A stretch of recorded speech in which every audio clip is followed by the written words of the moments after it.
Assalamualaikum warahmatullahi wabarakatuh. Kembali lagi ke channel saya. Saya ucapkan banyak terima kasih pada kawan-kawanku yang sudah mengklik video kali ini.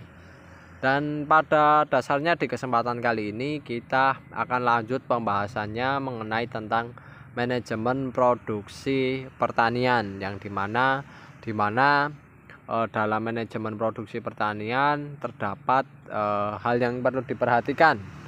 Salah satunya adalah pemupukan. Pemupukan pastinya dibedakan menjadi dua, yaitu pupuk dasar ya, dan juga pemupukan untuk yang pupuk suplai, yang dimana pupuk suplai itu kita berikan ketika tanaman kita sudah mulai tumbuh ya kan kawan, sudah mulai ditanam semacam itu. Sedangkan kalau pupuk dasar kan belum tumbuh. Nah, itu kita akan membahasnya mengenai tentang pupuk suplai. Nah, pemupukan suplai rata-rata di tempat kami, di daerah kami adalah dengan penggunaan pupuk kimia, masih menggunakan pupuk kimia. Nah, harapan dari kami sendiri sih pengennya tidak ketergantungan akan pupuk kimia, akan tetapi kondisi lahan di sini mengalami permasalahan, yaitu adalah mengenai ketergantungan akan pupuk kimia. Jadi lahan tersebut kalau kita rubah ke budidaya seperti zaman dahulu kala ya, yang dimana secara organik itu tidak bisa kawan-kawan, tidak bisa. Karena apa? Karena ya bisa tapi hasilnya sedikit ya, penurunannya tidak penurunannya sangat signifikan ya, atau hasilnya tidak banyak ya. Tetap bisa tapi hasilnya tidak banyak. Akan tetapi karena di sini lahan pertaniannya itu dipergunakan untuk untuk kebutuhan sehari-hari ya kawan-kawan, ataupun dijual. Nah, itu menginginkan hasil yang banyak. Nah, kita melakukan pemupukan ya, salah satunya kita melakukan pemupukan dengan cara pemupukan semi organik. Nah, pemupukan semi organik ini adalah salah satu solusi yang bisa dilakukan pada lahan kawan-kawan jika mengalami permasalahan yang sama, di mana harga pupuk yang mahal sedangkan lahan kita ketergantungan dengan pupuk kimia. Nah, itu lakukanlah dengan cara semi organik ya.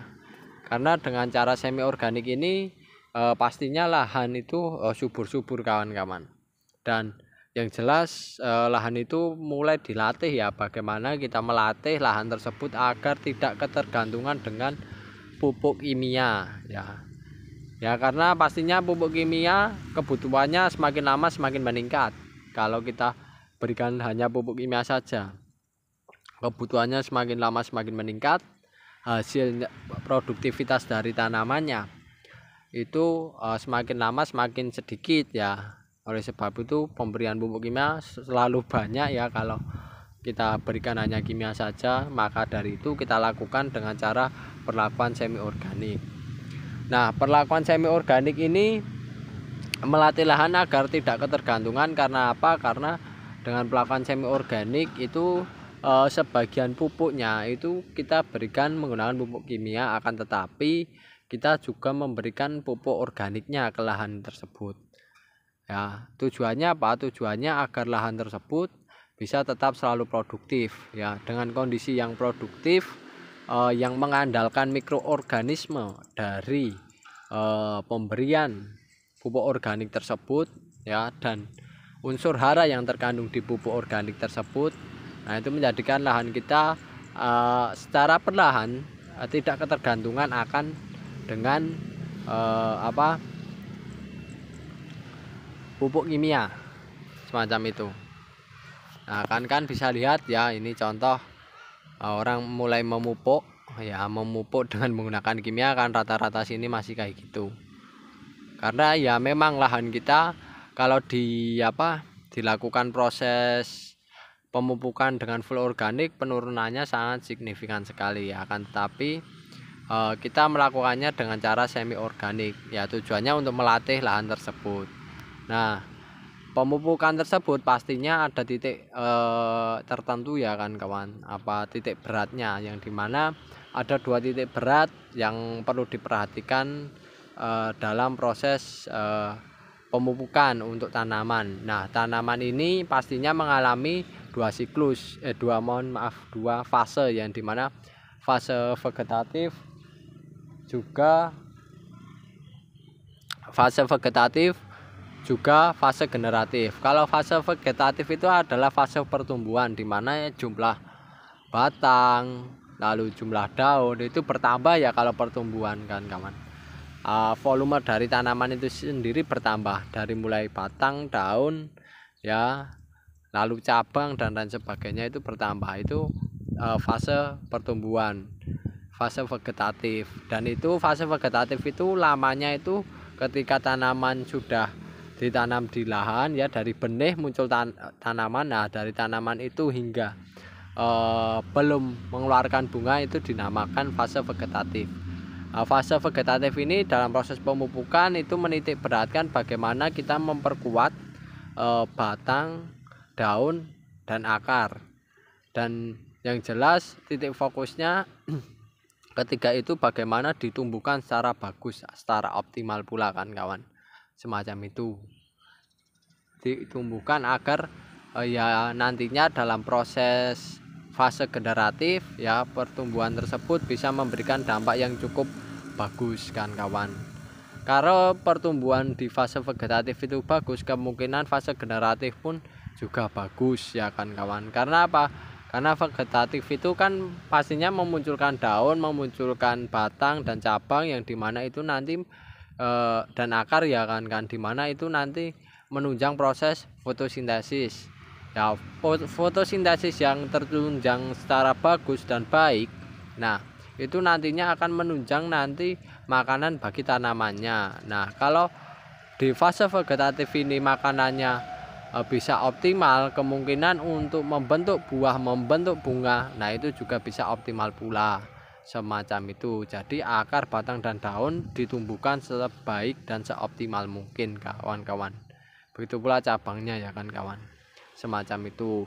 Nah lalu pupuk yang digunakan itu adalah pupuk yang kandungan makronya adalah kandungan nitrogen dan fosfor. Biasanya kalau kami kayak gitu di lahan ini, kita memupuknya kandungan N-nya banyak, akan tetapi juga kita berikan fosfor agar kuat. Kalau nitrogennya terlalu banyak, nanti biasanya tanamannya ya pertumbuhannya tinggi, besar-besar, akan tetapi nanti kurang kuat. Ya, maka dari itu kita berikan pupuk fosfor tersebut. Semacam itu. Nah, itu pupuk yang kandungan nitrogen dan fosfor itu kalau kawan-kawan menggunakan yang kimia. Tapi kalau organik pun juga boleh kan kawan, pergunakan yang kandungannya nitrogen juga fosfor pula.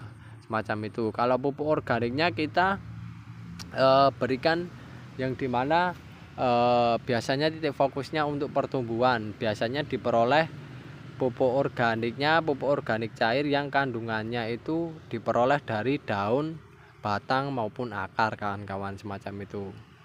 Nah itu digunakan, disemprotkan di lahan, diberikan di lahan, mohon maaf ya. Caranya bisa disemprotkan, dikocor ataupun lain sebagainya, semacam itu kan kawan. Jadi nanti pupuk kimianya tetap untuk menunjang si tanaman ini, akan tetapi juga kita berikan pupuk organiknya ya dengan cara dikocor ataupun disemprot semacam itu agar hasilnya bisa optimal. Nah begitu pula nanti pupuk yang khusus fase generatif ya. Fase generatif itu dimulai dari mereka berbunga, lalu mereka membentuk gabah atau buah ya, bakal buah dari tanaman tersebut ya, semacam itu, hingga menghasilkan buah yang siap dipanen. Nah semacam itu, entah itu bentuknya gabah atau bentuknya tongkol jagung ya, kalau tanaman jagung ataupun cabai ya, semacam itu. Pokoknya dari bunga hingga bisa dipanen ya, semacam itu. Nah itu titik beratnya di fosfor serta kalium. Karena mengapa tidak menggunakan nitrogen? Karena di posisi posisi fase generatif tersebut, fosfor itu nanti fosfor dan kalium itu nanti dipergunakan untuk memperkuat bunga, lalu yang kedua menunjang pembentukan buah kawan-kawan, semacam itu. Jadi lebih fokusnya nanti pada pembentukan buah ya. Titik fokusnya adalah pembentukan buah, karena kalau sudah masa pertumbuhan nanti mereka sudah bisa buat makan sendiri dengan bagus. Lalu juga nanti kalau sudah bagus mereka bisa membentuk buah dengan kandungan itu ya, titik makronya yaitu ada di fosfor serta kalium tersebut. Nah, itu pun di masa itu juga diberikan pupuk organik cair yang dimana caranya bisa dikocor, disemprot maupun nanti diberikan secara konsisten ya pada buahnya ya, semprot pada buahnya semacam itu. Tapi ya kalau kami biasanya untuk pupuk organik cair ya lebih berfokus pada pengocoran ya. Dan pupuk organik cair itu sendiri itu kita yang untuk fase generatif itu kita pergunakan yang bahan bakunya adalah dari buah-buahan. Nah, jadi dari buah kembali untuk buah kan kawan. Nah, enaknya pupuk organik cair itu kan tinggal dilihat saja bahannya, oh dari daun, batang dan akar itu nanti untuk fase vegetatif. Nanti kalau fase generatif itu dari yang buah-buahan ya, ataupun bonggol lah semacam itu nanti diberikan ke tanaman yang kita budidayakan. Dan titik fokusnya adalah pembentukan buah. Jadi dari buah untuk buah, dari daun untuk daun, dari batang untuk batang, dan dari akar untuk akar. Nah, semacam itu. Kalau misal pupuk organik cairnya adanya yang dari daun, batang, dan akar, kalau diberikan pada fase generatif gimana? Nah, itu tidak masalah kan kawan, kalau kawan ingin memberikannya. Nah, lalu ketika kawan bisa memberikan pupuk organik cair tersebut, kalau perlakuan semi organik ini kan melatih ya kan melatih lahannya akan makin lama makin subur dan makin membaik. Nah, itu kawan-kawan berikan pupuk kimia juga berikan pupuk organik. Akan tetapi nanti seiring berjalannya waktu pemberian pupuk kimia dikurangi sedikit demi sedikit. Nah, agar lahan kawan-kawan biar tidak ketergantungan dengan pupuk kimia, akan tetapi lebih baiknya bergantungan dengan pupuk organik. Nanti dikurangi sedikit demi sedikit. Nah, itu nanti juga akan menjadikan kawan, lahan kawan-kawan itu semakin lama semakin bisa ditempati oleh mikroorganisme yang jauh lebih bagus untuk kedepannya. Memang ini butuh waktu yang cukup lama ya untuk merubah lahan dari yang konvensional biasa saja ya untuk menjadi organik itu cukup lama. Akan tetapi yang penting kita perlakuannya ya diberikan pupuk organik kan kawan, agar tidak ketergantungan. Karena nanti kalau sudah bisa kembali ke mengarah ke organik ya kan kawan, sudah tidak ketergantungan dengan penggunaan pupuk kimia. Nah, itu malah keuntungan bagi kawan-kawan, itu biaya produksinya jauh lebih murah semacam itu. Meskipun semi organik pun nanti juga makin lama makin murah karena tidak ketergantungan dengan pupuk kimia semacam itu. Nah, mungkin selain inovasi pemberian pupuk organik cair yang berasal dari bahan-bahan organik, juga kawan-kawan dalam pembuatan pupuk organik cair pun bisa ditambahkan dengan mikroorganisme, yang dimana mikroorganisme itu nantinya juga bagus sekali untuk lahan kawan-kawan, karena mikroorganisme nanti akan membongkar bahan-bahan organik untuk menjadi bahan yang siap diserap oleh tanaman semacam itu. Karena kalau bahan organik kita berikan saja begitu saja, tanaman terkadang belum bisa menyerap, perlu diuraikan terlebih dahulu oleh mikroorganisme untuk menghasilkan unsur hara yang sesuai bagi tanaman, dan itu nantinya bisa dipergunakan untuk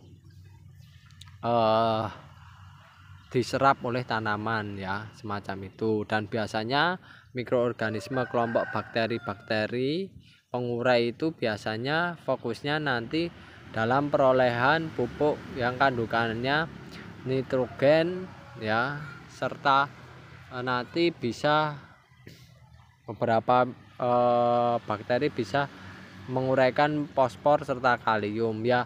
Semakin lengkap bakterinya semakin bagus, pada intinya semacam itu. Tapi lebih fokusnya kalau untuk bakteri itu kebanyakan untuk yang masa pertumbuhan ya. Untuk nitrogen itu bagus sekali, biasanya kayak gitu. Tapi ya ada juga yang bisa menguraikan dengan fosfor, kalium dan lain sebagainya. Dan selain bakteri, mikroorganisme yang bisa menguraikan dengan bagus itu juga selain bakteri ada juga mikroorganisme, yaitu berupa jamur mikro atau biasa kita sebut mikorizа. Nah, mikorizа itu juga bagus sekali dalam memperoleh air serta kandungan fosfor. Nah, dengan kolaborasi semacam itu diberikan ke lahan kawan-kawan, itu pastinya nanti akan memberikan dampak yang bagus.